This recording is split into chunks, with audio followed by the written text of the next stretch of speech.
Hello guys, my name is Lars Dender. I live in Denmark. I'm a writer specializing in science fiction fantasy books. Tonight I'm here to read from my fantasy book Mandigo and the Hellhounds. And if you want to know more about the things I've been writing and reading from, you're very welcome to visit the Solus and the Twitch account. And you can also find more information about me on the website www.cimeron.net, and the word Cimeron is with an X. Okay guys, here we go. Chapter 9 from Mandigo and the Hellhounds. The rest of the day Mandigo behaved and worked as though in a daze. He was still fairly shaken by what had happened out at Greta's that morning, which resulted in him being even more clumsy while working than usual.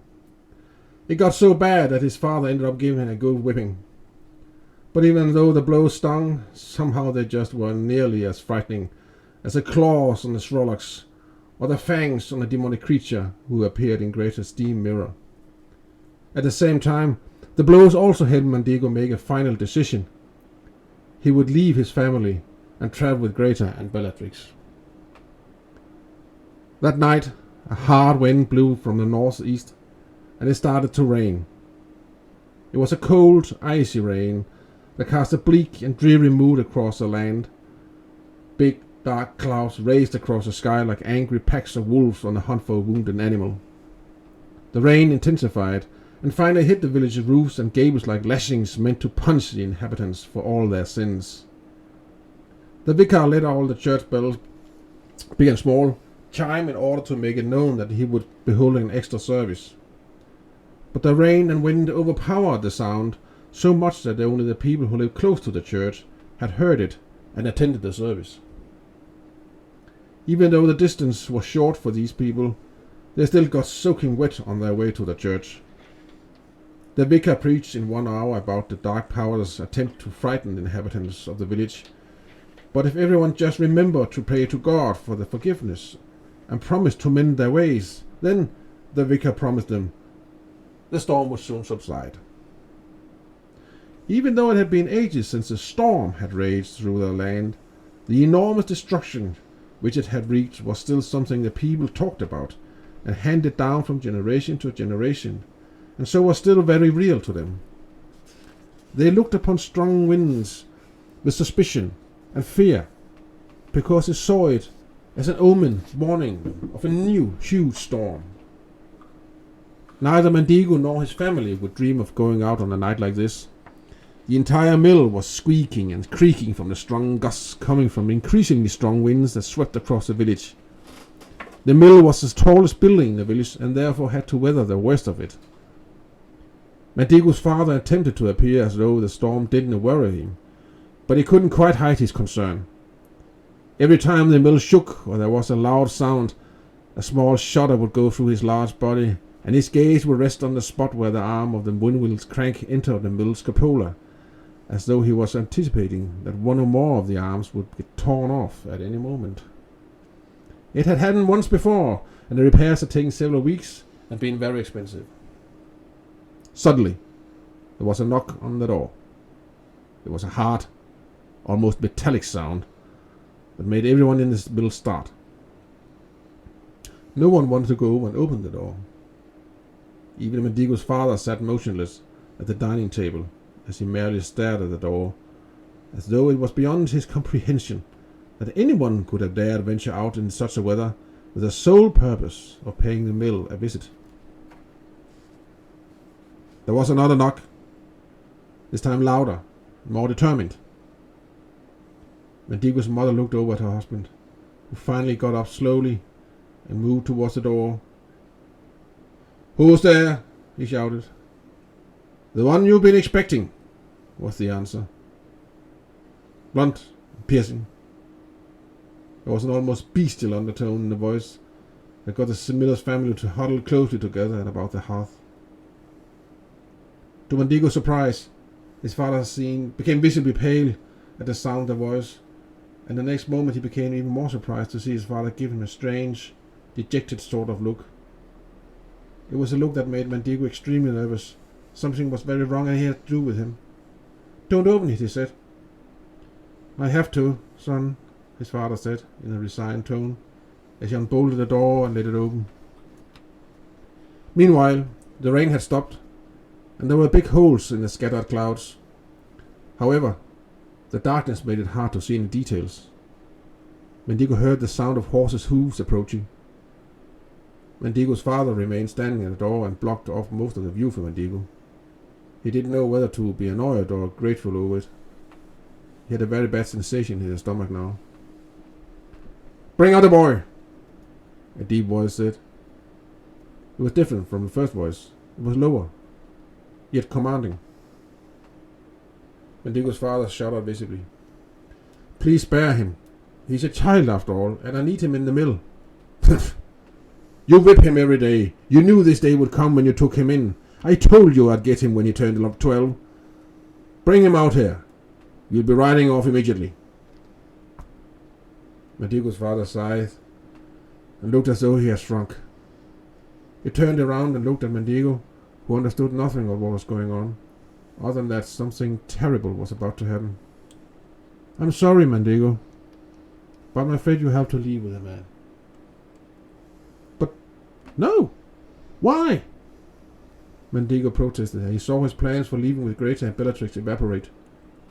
A wave of panic washed over him. Mandigo's father was obviously struggling with himself. His wife embraced and pressed both Ragnhild and Mandigo against her, and sent her husband a pleading look. For a brief moment it looked as though the miller might actually stand up to the strange knight's demands, but then he apparently changed his mind. He gave a hoarse sigh and then nodded determinedly before him. "There's unfortunately nothing that we can do, son. You will have to leave with this man. I promised him a long time ago that once you turned 12 you would become his apprentice. Don't be afraid. He's family member of mine. He will treat you well and provide you with a good education. He will be able to teach you much more than Greta." "But I want to stay with Greta," Mandigo protested. His father shook his head. "I'm afraid that's not possible, son. Well, get your things then. The man is waiting." With heavy feet and slow steps, Mandigo crawled up this tower and onto the stairs leading to the cupola to get his things. A blanket, a small duffel bag, and a little bag with different funny things he had found in the forest. Among other things, there was a mouse skull, some beautiful feathers, a glittering stone he had found by the river, and a dried flower Bellatrix had given him one day during the summer. He saw the little girl smile before him, and felt an unfamiliar, sharp lump in his throat. He breathed, trembling, and was getting ready to crawl down again when he noticed one of the windows in the tower. He froze for a brief moment, but then he rushed over and opened the window. He had long limbs and was lithe. Maybe he could squeeze himself through the window, slide down the mill's outer wall, and run away.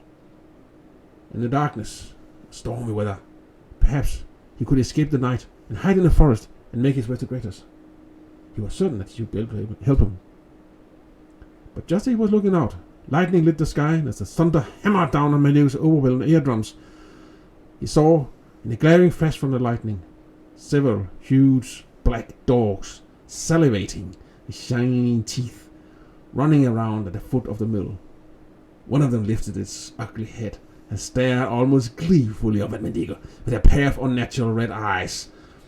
The gleam from the lightning had disappeared, but Mandigo had seen enough. He was trapped. End of chapter 9. Phew. So here we go. Here we go. So chapter 9 it is. If we look at it, this is a big difference from what we have been seeing so far in the story. This is a pivotal change in the storyline, yes. Yeah, because the last thing we were hearing about was Greta and this big trip. Yeah. So he was really looking forward to that. Yeah. Yeah. And He now made up his mind he would go with Greta and this child he had found. Exactly. Yeah. Now it come this demon-ish with big hellhounds? Yeah. That is crazy. Yeah. What is the plan for him now? Because we know that he's kind of a magician. Yeah. We know that He has the power, the gift, as it is called inside. exactly. Him. Yeah. We also see the miller for the first time actually showing some kind of Emotion. yeah. Yeah. for the first time in 12 years. Yeah, and consideration. Yeah, exactly. Yeah. Even the mother Yeah. seems a little bit Put off by all this, yes. Yeah. And as far as I can understand, this guy, did he pay for the boy or what was it? Yeah. Something strange is going on here. What was this sort of promise he made, or some sort of transaction or something? Wow. We get this understanding that the knight has told the miller at a previous moment in time, here is a boy. This boy, 12 years from now, I'll come and get him. So we have no idea where the boy comes from now. The only thing we know, this is actually not his family then. That's indication that we have the indication, we will be told exactly whether this is true family or not. We've just been told that the knight has promised the miller he'll come for this boy 12 years hence. But you did say that he came with the boy. Oh, no, I said, here's the boy, this boy.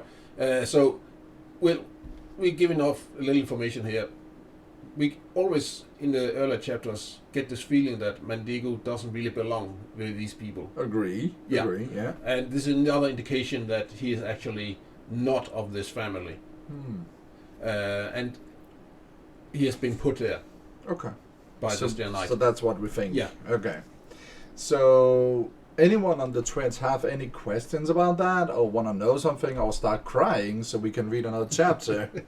Anyone ready to get on their knees and do what's needed?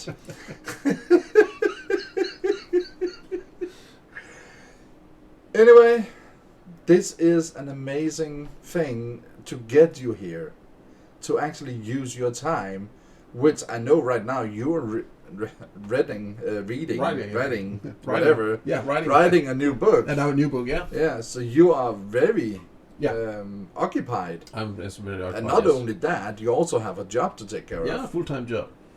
So everyone thinks that a writer can just sit down and... Not so. Only a few lucky ones. Yeah, because I also know there's other things occupied your life. Yeah. So it is really incredible that you take this time. Well, it is. I'm grateful for the opportunity to actually to write, because I like it. I like writing, but also it sometimes it is something inside me that which is really bigger than me. So the need to write is very, very strong in me. So I knew as soon as I have some spare time, it'll be put this time into working with my books and my writing. Okay. So there you have it, guys and girls. We were lucky to once again have the amazing author Lars Stender. Thank you very much, Stephen, and I enjoyed being here. As you should be. As always. What we're gonna say, guys, is good night. Good night. And thanks for your time. And we'll be back. Oh yeah.